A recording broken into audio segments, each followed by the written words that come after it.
이 4강 구도에서 탄핵 찬성 반대 네. 2대2 구도가 되면서 김문수, 홍준표 후보가 표를 나누고 한동훈, 안철수 후보가 표를 나눌 것이라는 네. 분석인데 이 구도에서 누가 유리하고 누가 불리하다고 생각하십니까? 일단은 지금 4위로 된 이제 안철수 의원이 4위가 됐잖아요. 네. 이것에 대해서 가장 좀 마음 한편으로 아쉬워하는 인물은 제가 봤을 때는 한동훈 전 대표일 것 같아요. 네. 왜냐하면 사실은 이렇게 지지율이라고 하는 거 사람들이 정해져 있기 때문에 거기서 자기 표가 나눠지느냐 그렇지 않느냐 이게 중요한 것인데 어쨌든 탄핵에 대해서 찬성하고 이렇게 하는 흐름은 한동훈, 안철수 두 사람이잖아요. 그러니까 네. 그 표가 한동훈 본인한테만 다 올 수 있었던 것이 나눠지게 된 것이니까 그런 측면이기는 할 텐데요. 지금 어쨌든 이제 두 개로 나눠져서 무엇을 얘기하냐 하면 후보들이 4명인데 반반 나눠져 있잖아요. 네. 그 얘기는 국민의힘의 지지층들도 두 갈래로 나뉘어져 있다는 것을 의미해요. 네. 그러니까 국민의힘의 지지층에서도 탄핵에 좀 적극적으로 반대한 그래서 보수를 좀 지키려고 했던 사람들 후보가 중요하다라고 하시는 분들이 있지만 또 한편으로 확장성이 중요하다고 하시는 분들이 이제 있는 거잖아요. 이게 지금 나뉘어져 있으니까 후보들도 이렇게 나뉘어져 있는 거예요. 원래 이쯤 되면은 한두 명으로 이렇게 몰아주기가 시작돼야 돼요. 그래서 이제 이 두 명 중에 되겠다가 이미 사실은 먼저 있어야 되는데 지금은 그 3명, 4명이 고르게 다 있고 외부에도 지금 한덕수 대행도 얘기 나오고 있잖아요. 그러니까 이 4-5명이 이제 고르게 나오고 있는 거예요. 그러니까 어느 한 명으로 또는 한두 명으로 이 흐름이 잡히지 않는 그런 상황이니까 근데 대선 시기에는 지금 째깍째깍 다가오고 있는 상황이니까 상당히 사실은 이게 요 짧은 기간 안에 과연 이것이 몰아주기가 될 수 있는 것이냐. 왜냐하면 경선에서 후보가 한 명 정해지잖아요. 이것은 무엇을 의미하면 제도적 단일화인 거예요. 제도적으로 단일화를 하는 거거든요. 그러면 그 지지자들이 성격이 다르지만 이렇게 한 사람으로 모아지면서 시너지가 발생하는 거거든요. 네. 근데 지금 후보들도 색깔이 달라요. 탄핵에 대한 입장이 다르고 지지자들도 다른데 한 명이 됐는데 그러면 이게 화학적으로 시너지 있게 제도적 단일화 효과를 얻을 수 있을 것이냐. 이 문제가 이제 상당히 주목되는 네. 포인트이기 때문에 아마 경선 과정에서 국민의힘은 한 명으로 뽑는 것도 중요하지만 이 흐름들을 이제 하나로 모아지게 하는 과정들도 같이 있어줘야 되거든요. 근데 지금 이제 그런 것들은 좀 안 보이는 상황이니까 더 어쨌든 그 갈등이나 논쟁이 격화되는 부분이니까 이 문제를 이제 어떻게 풀어갈지도 아마 지도부에서는 앞으로는 좀 고민해야 될 지점 아닐까 생각됩니다. 방금 한동훈 후보가 조금 이제 안철수 의원이 들어오면서 불리해졌을 수도 있다고 하는데 탄핵 찬성 후보 중에는 좀 선명성 경쟁에서도 뒤처질 거라는 분석도 있더라고요. 그러니까 좀 안철수 후보가 아주 공격적으로 나오잖아요. 네네. 그러니까 이게 이제는 뭐 미칠 게 없다. 저도 본전이다. 이렇게 생각하는 안철수 후보로서는 그냥 다 그런 거예요. 모든 걸 배팅할 수 있습니다. 네. 근데 이제 한동훈 후보로서는 본선에 진출했을 때 그렇다고 해서 윤심과 완전히 갈라설 수가 없거든요. 그러니까 이제 조금은 신중한 거죠. 안철수 후보는 내일이었기 때문에 오늘 모든 걸 다 거는 거예요.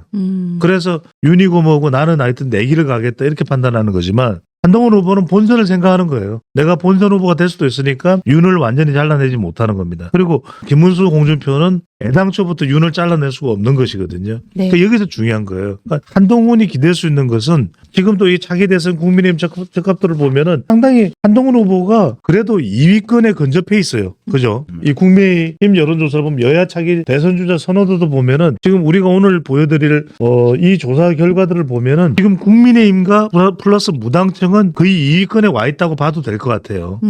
그런데 별 차이가 안 날 거예요. 그러면 당원들 중에서 한 30%만 본인이 이전에 전당대회 때 얻었던 거에 절반 정도죠. 네. 62.3을 얻었어요. 그 정도만 와주면은 기회를 잡을 수가 있는데 그러면 김문수 쪽으로 당원들이 한 40이 가고 홍준표 쪽으로는 한 25만 오면은 자기한테 기회가 있잖아요. 30을 가져가니까. 근데 이게 나눠지는 게 김문수가 한 40을 가져가고 홍준표가 한 35를 가져가는 거예요. 그러면 이게 어려워지는 거죠. 그런 점에서 방금 전에 윤희용 대표가 했던 이야기가 설득력이 있는 것이 안철수가 올라오니까 안철수도 한동훈하고 좀 나눠 먹기를 할 거 아니에요. 다 가져가야 되는데 한동훈 후보로 봤을 때 그게 지금 적극 지지층은 분명해요. 위더훈이가 11시간 만에 29억 5천만 원인가를 걷어버렸잖아요. 그죠? 네. 이건 분명히 적극성은 있는데 문제는 당원이 아니잖아요.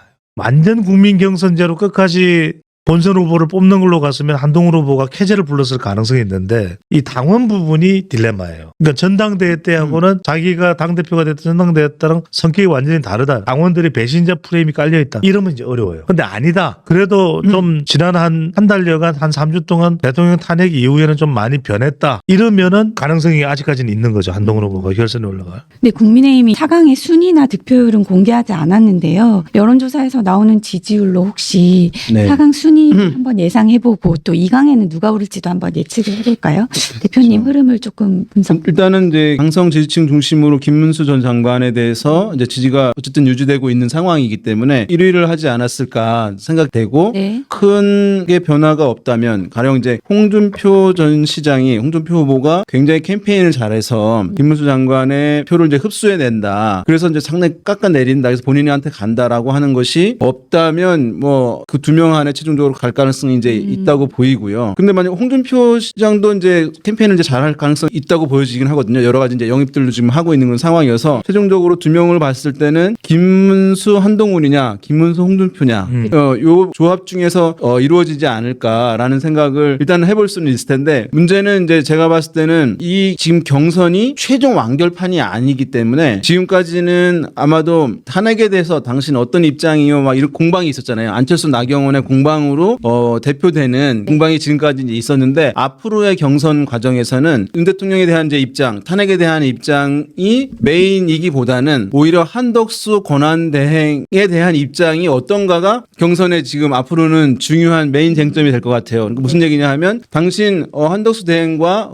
최종 후보 된 다음에 단일화 선뜻 나설 겁니까? 안 나설 겁니까? 근데 요것이 매우 중요한 게 되는 거예요. 왜냐하면은 나는 안 할 거야 이러면은 지금 가뜩이나 어려운데 왜 안 하려고 해? 그러면 이제 비토가 될 수도 있는 거잖아요. 네. 지금 계속 합할 수 있는 사람들 많이 모아야 된다고 하는 정서가 앞설 거거든요. 네. 그래서 이제 김문수 장관이나 저는 반드시 할 겁니다. 이제 이럴 가능성이 있어요. 네. 그러면은 지지를 더 얻을 수 있는 것이니까. 그래서 주목되는 것은 한동훈 후보와 안철수 후보가 최종 후보 됐을 때 한대행과 단일화에 나설 것이냐 이것을 계속 질문을 받을 것 같아요. 네. 그래서 지금 만약에 한동훈 전 대표가 좀 앞서 있다고 한다면 전략적으로 어떤 판단을 내릴 것인가 그게 저는 이제 좀 매우 중요하게 바라봐야 할 지점일 것 같아요. 그래서 본인이 이제 순위 최종 이 두 명 안에 드는 것에 어떻게 스탠스를 정하는 것이 이제 나을 것인가 아마 지금 굉장히 고민 중일 것으로 보입니다. 지금 4월 30일에 이제 최종 2명의 후보로 압축이 되거든요. 그러면 이제 가장 단일화 가능성이 높은 김문수 후보가 그 최종 2인에 들어가기 위해서는 어쨌든 한덕수 대행이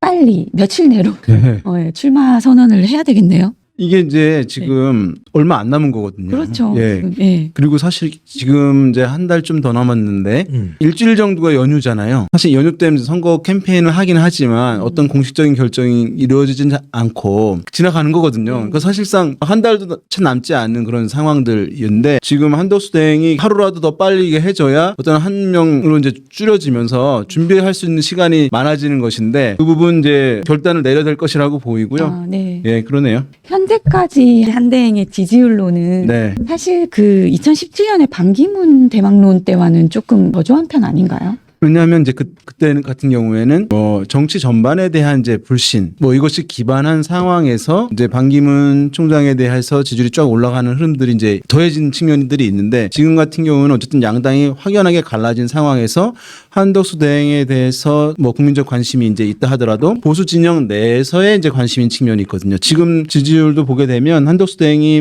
두 자릿수 이렇게 나온 것들이 있거든요. 네. 그 중에서 보게 되면 국민의힘 지지층에서 이제 월등히 높아요. 국민의힘 지지층에서.